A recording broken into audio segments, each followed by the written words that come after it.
Good evening and welcome to another scene in the Desert the Dark Crusade.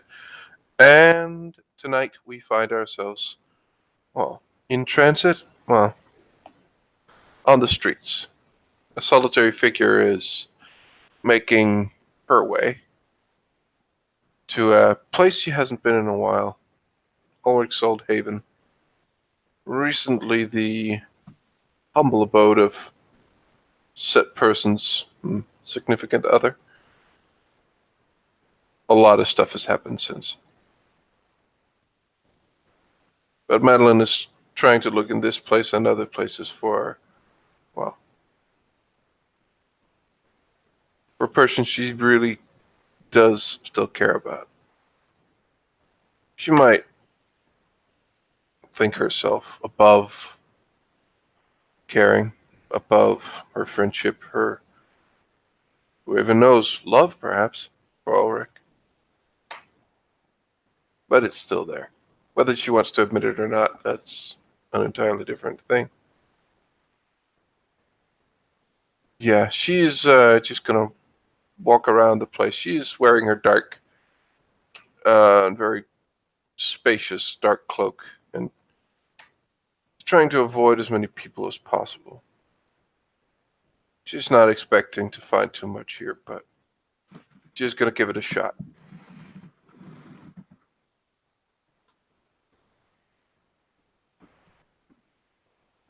You arrive at Oryx Haven. Some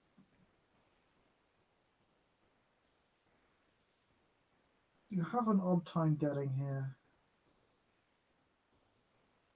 It's, it would have been a rather nostalgic journey, but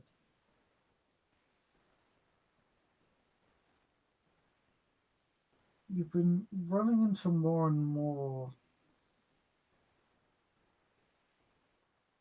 watch patrols and policemen roving the streets recently. Uh, Priests of various denominations and faiths. Um, Quite diverse, but very ceremonially dressed.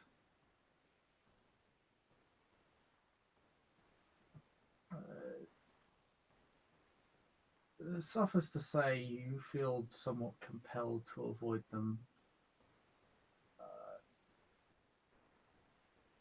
They clearly move throughout the streets with a purpose to them. Some sort of routine or plan has been set in motion. Um, but it's perhaps not anything you want to do as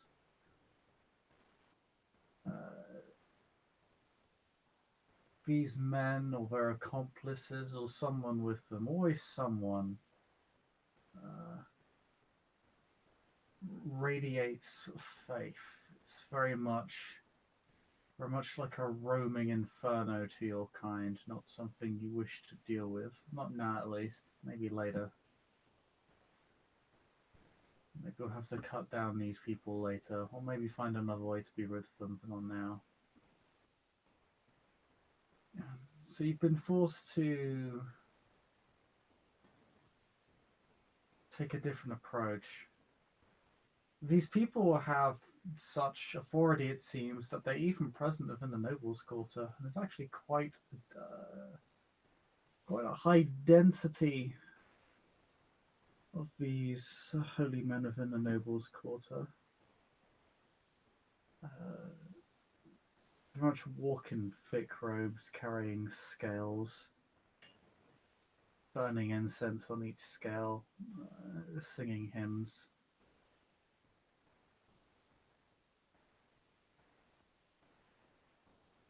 Scales very much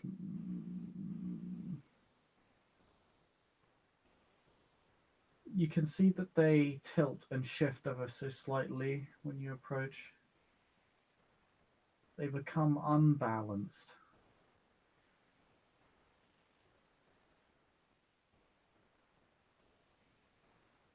And the smoke and the cinder from the incense seem somewhat drawn to you. Almost clings to you, even from a good distance.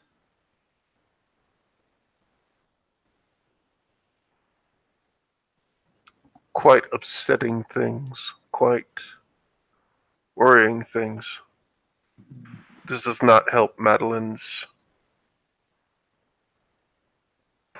state of mind. No. But you do make it to his haven eventually. Only takes you a few extra minutes. You can still become a flying shadow that defies gravity after all. And as it turns out, man cannot fly. Yet. You're just a quick thing. You're very, very low. Well, I have moved my mic. There we go. Yes, you can still turn into a shadow that defies gravity, and as it turns out, man cannot fly yet, so it's not too much of an issue for you. It's a minor annoyance. Other less powerful K-Knights, perhaps far more endangered than you will ever be.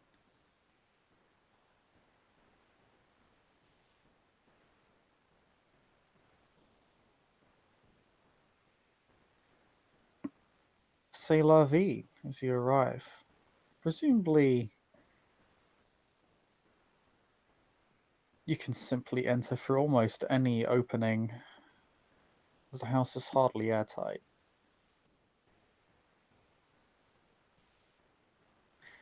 I'll say you'll be approaching from above, so you don't really get a good look through the windows or anything yet as you kind of approach, because you're approaching from above. Sort of eerie blackness of your shadow just masked by the night sky, which is more or less as dark. Hmm. Well, Madeline will begin to just see if there's anything awry, anything different, changed since, well, from what she remembers or believed was here last. As she saw it, that was when Irene was here, but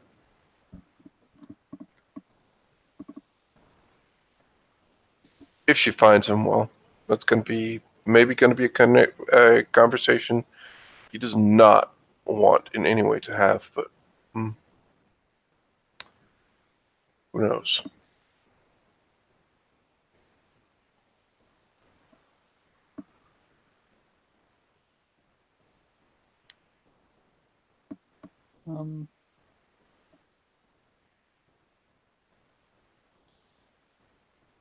You take a look before entry. You see that this place definitely feels lived in. Someone's definitely been here recently. Very recently, in fact. And being in tenuous form, it's, yeah, as already stated, it's no difficulty getting in.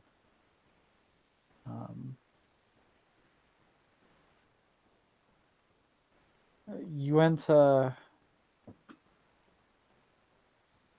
and as you look around, Ivorin, you're still tenuous form, whereas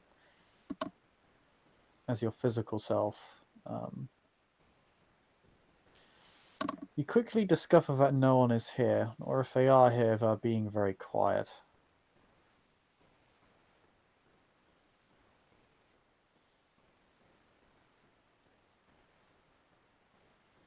Because outside of yourself, there is no noise to speak of.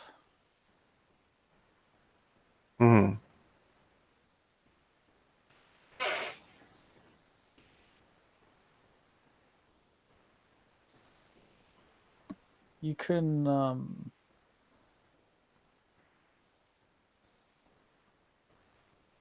As Madeline is there, you can roll me 8 dice.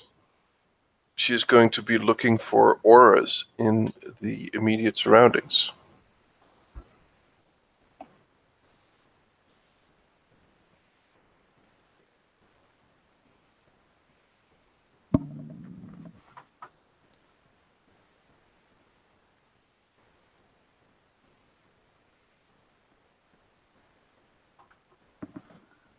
I'll just do that real quick.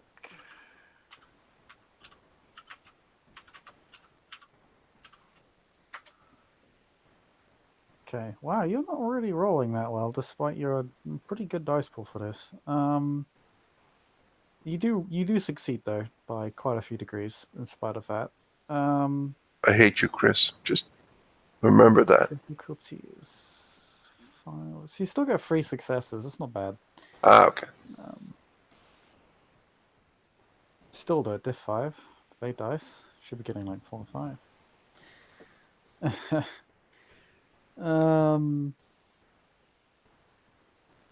You don't perceive any auras. Nothing here. Hmm. Nobody here that you can perceive. Right. The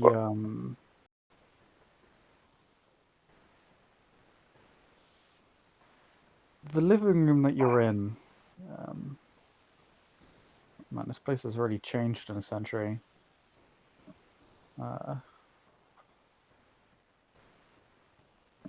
You can very much tell which chairs have been sat in. It's kind of a long, I say long. It's a short sofa for about 2 or 3 people.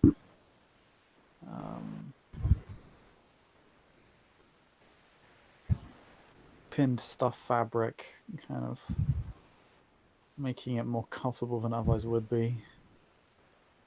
And 2 chairs. The chair on the back right-hand side, away from the windows, whose curtains are closed, has been sat in. You can just tell by the imprint and lack of dust and the like. Mm. This place has been looked after, but really to a sort of bare minimum extent. There are parts of it which are quite dusty. You can tell that the sofa and the chairs are the other chair is quite dusty. Bookshelf has been used.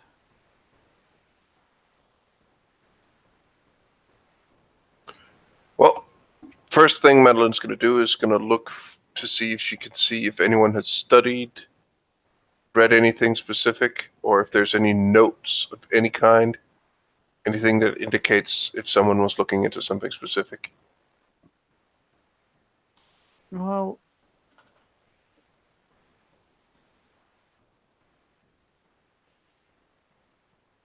you know, Auric, this place has a small study. Mm-hmm. You also know it has a bedroom that goes down. Yeah. Also kind of has a small library. I'd say small. It's got a few bookshelves. But also acts as a pseudo-study. Much more secret, secure location. Oh, right. I'm in the fucking living room. She's going to look in the study in the libraries first, of course.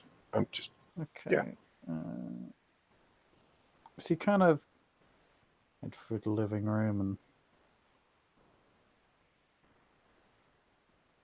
it's a fairly small building, so there's not really any real corridors separating the rooms. One room just kind of leads into the next.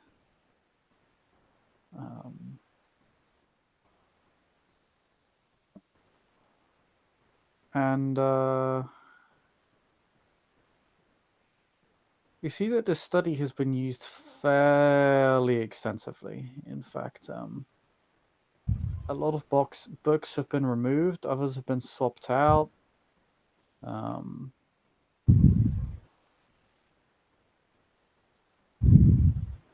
There's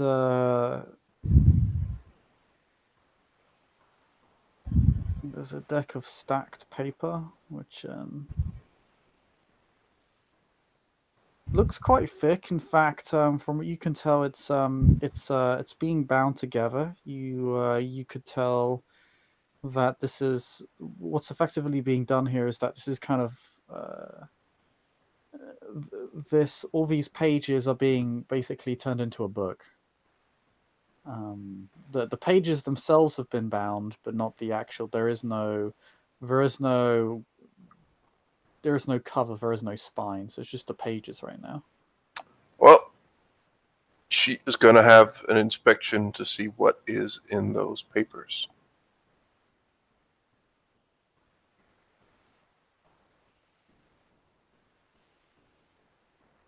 Okay.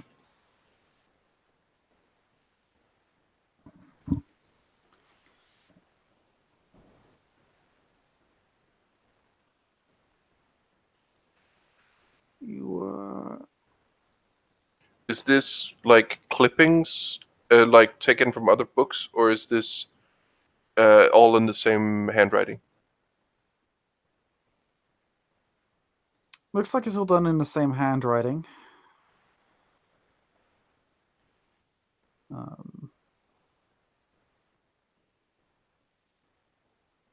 Okay. And what are your languages again?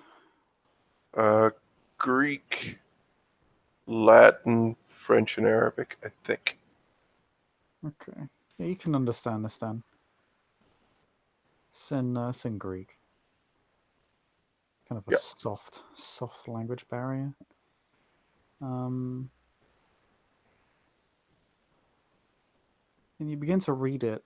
It initially doesn't make sense. It's written in Greek, but they're not words or sentences. They're an incoherent jumble of letters. Could you roll me? I would like to, but Could you lol? Could you roll? Actually, I'm gonna roll for you. I can just look up your sheet. I don't know why I'm saying this. Okay, so you're gonna have to roll intelligence enigma. Have you posted your specialties? I haven't added them to your sheet. in Enigmas? No, intelligence. I thought we didn't do that in. It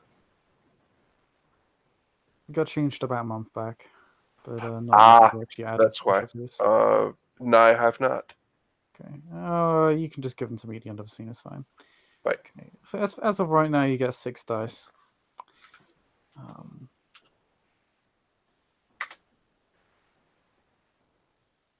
Okay, you get 3 successes.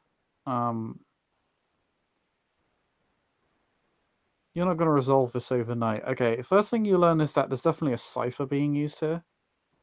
And it's a fairly complicated one. Okay. Nothing you couldn't solve.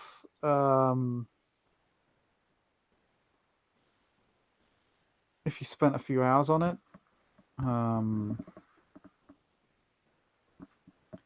But it is something you need to spend some time doing. Fair enough.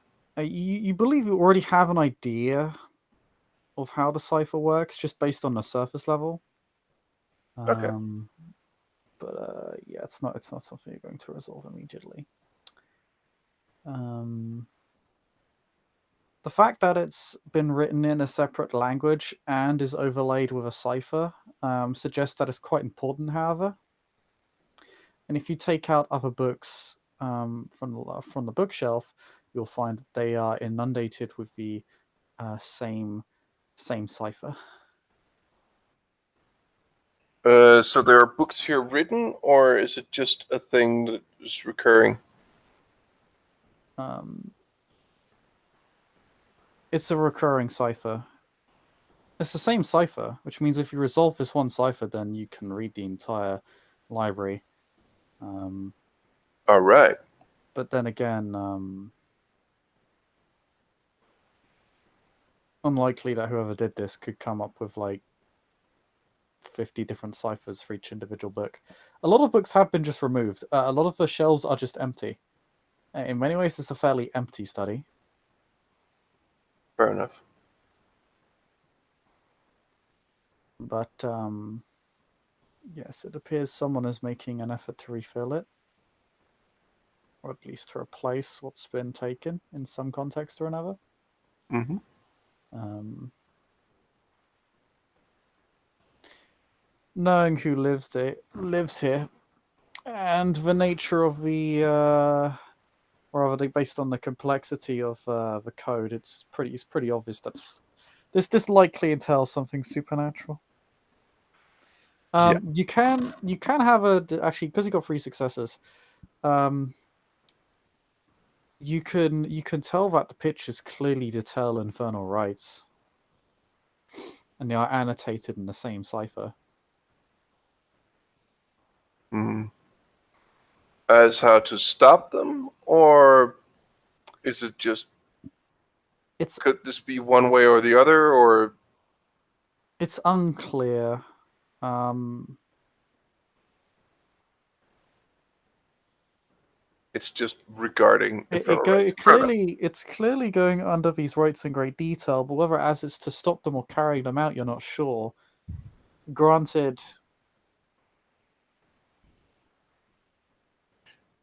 it's not particularly uncommon for demonologists, even well-intentioned ones, to carry tomes or books or documents on infernal rites and how to carry them out, specifically because knowing how to carry them out gives you information on how to stop them and Yeah. how to interfere Yeah. with them. So even if it did teach the individual how to carry them out, it's not necessarily malicious in its intent. This is something this is something that you could only really figure out from the writing itself, which unfortunately you'd need some time to decipher first. Fair enough. Um, Madeline will get to work on that.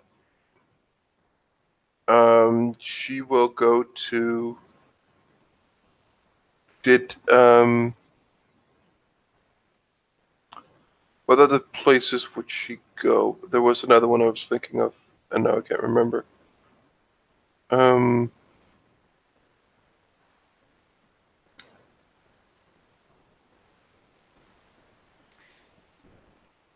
She was going to go to the bedroom because it has a couple bookshelves in it. right, And right, right. the That's oracle yeah, too. yeah. There was more rooms. Yeah.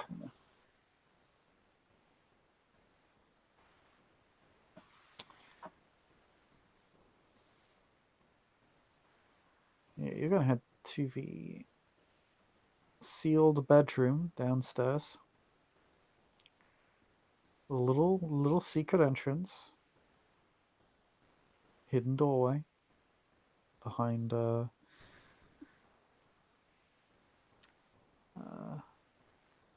behind the cupboard in the actual bedroom at the ground floor. You begin heading down. And down, and down, and down again. This place feels very familiar. This is actually quite nostalgic. This place hasn't been modified at all. It's perhaps the one place of the building which hasn't been changed. No altered furnishings, no renovated walls or ceilings, just the same old place it always was. Um,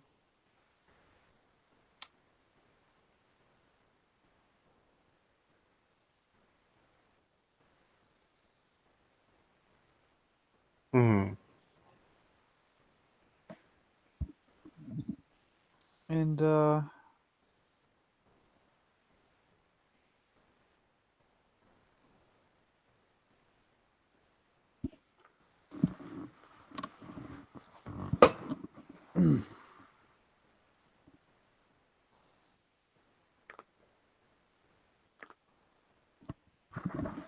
you head downstairs.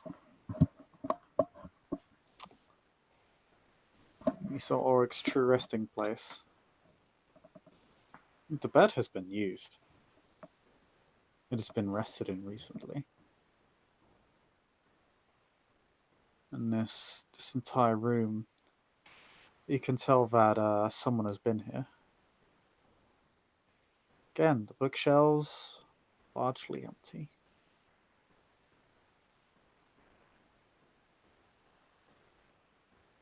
Hmm. There are, however, some burnt letters.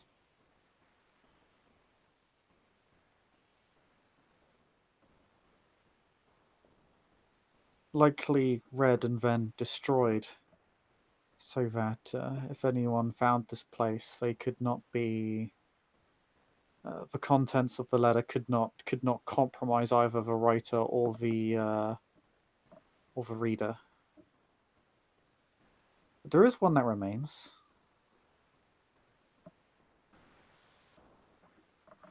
That's it's fairly important. I'm actually going to put it in your blue book, but I'm going to read it out loud now.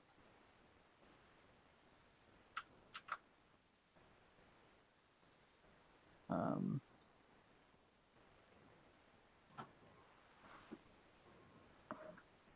it's open. It's a bit crumpled. It's been handled pretty roughly, and there's blotches of dried blood on it. And it reads next to a snuffed out candle.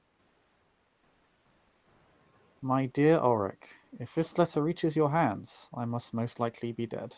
Hopefully it was a noble one, but at least a useful one. If I could have changed the future for the better in my final moments, that would have been almost all I wished for. If I have somehow managed to help you, I'll be forever happy, no matter where I go after this life.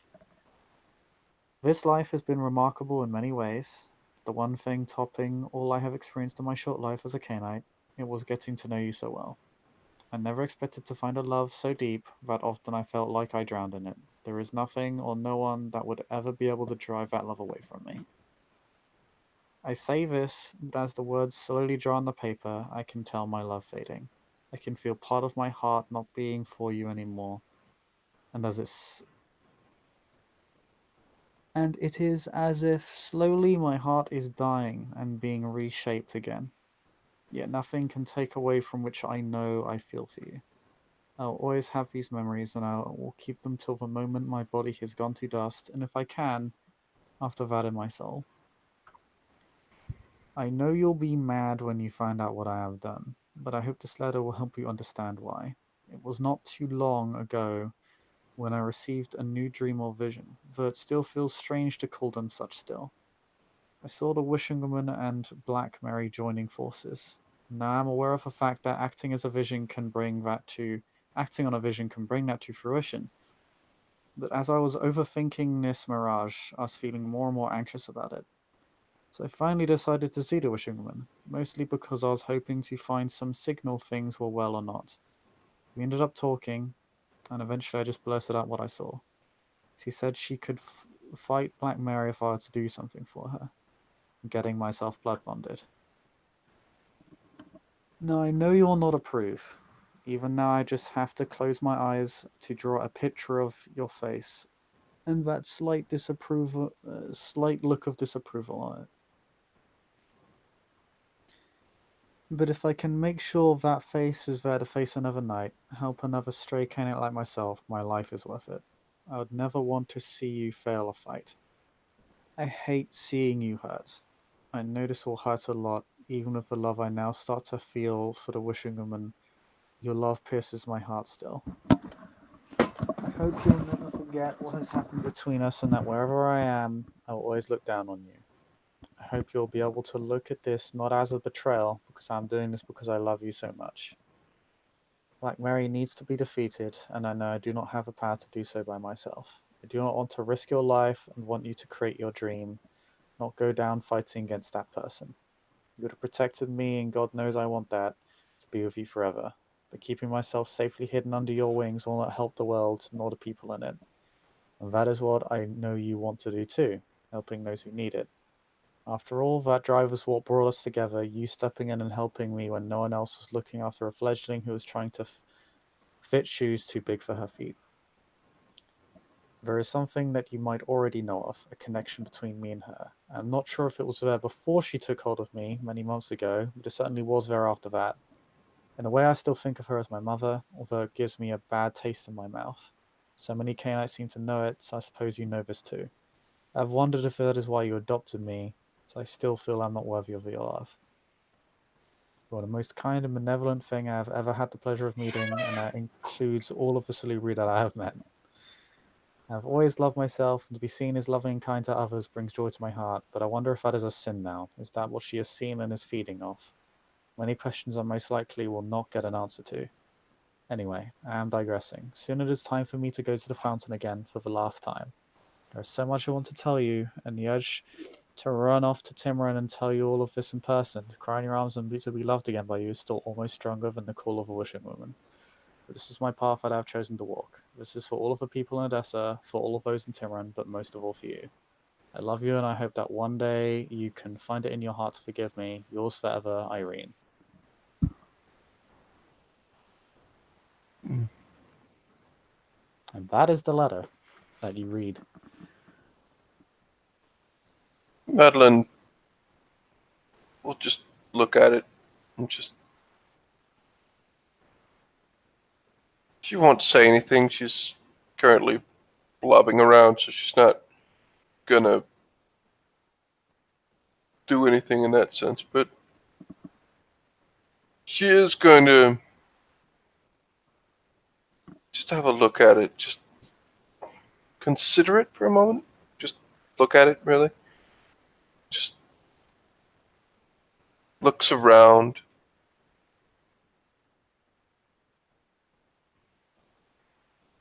And she is going to, actually, she's going to say to the room, I wonder if you are here. If you are, I do wish to talk. If you do not wish to talk, I understand.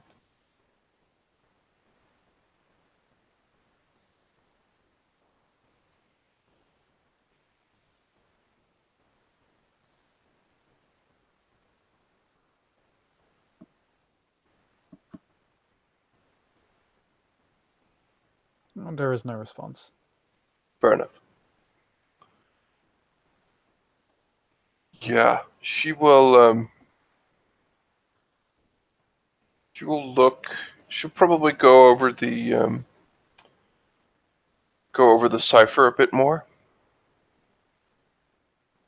Probably spend some time on that. But yeah, she is going to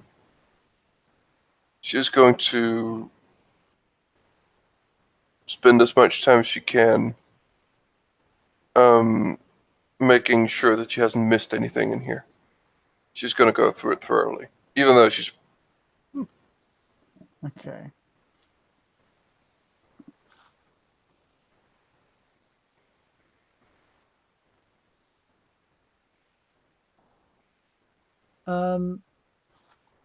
How long do you want to spend on a cipher? Quite a while.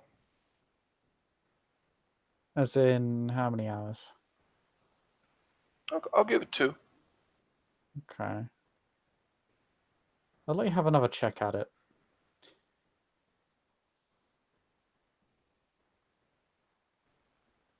You are the dice master. This is actually true. You'll need a total. I'll count the 3 successes. You'll need a total of 10 to break the cipher. Staying any longer will be Madeline will know to be a risk. Staying 2 hours is already quite a risk, particularly since Thorold comes back and see you going through his stuff, knowing he doesn't want to be found. You're not sure that how is he'll true. react. So just need another. Okay. I'll say you'll be able to decipher part of the work dependent on your successes, as you don't actually have enough to fully decipher it. But you'll be able to at least partially decipher it. Oh, no, you do not. I'm rolling extremely badly for you. Do you want to know what you rolled? By that, no, I just like It's bad. It's a 1, a 1, a 3, a 6, a 7, and another 1. I mean, There's that not a seems to bunch. be the thing at the moment. Yeah, there shit have rolls. been there have been ones in literally every roll I've made for you this scene, and we've rolled 4. That's very unlucky. But yeah, so unfortunately, not really able to decipher the work any further. You're not able to.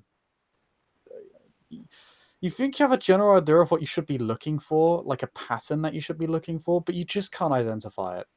It's actually quite frustrating because you know it shouldn't be taking you this long.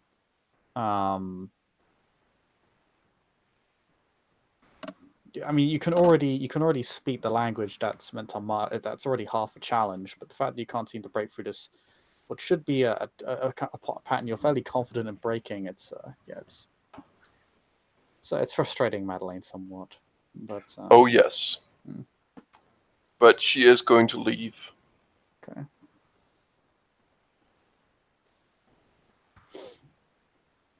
And she is going to try and find. Does she put back anything that she's moved? Yes. Okay. That is an important question. And yes, you can simply resume your Tenebris avatar once again and silently and effortlessly leave the Noble's Quarter. Fair enough. And with that, I do believe this not so fruitful scene will come to a close. Thank you very much, players, for playing and watching for watching. Good night.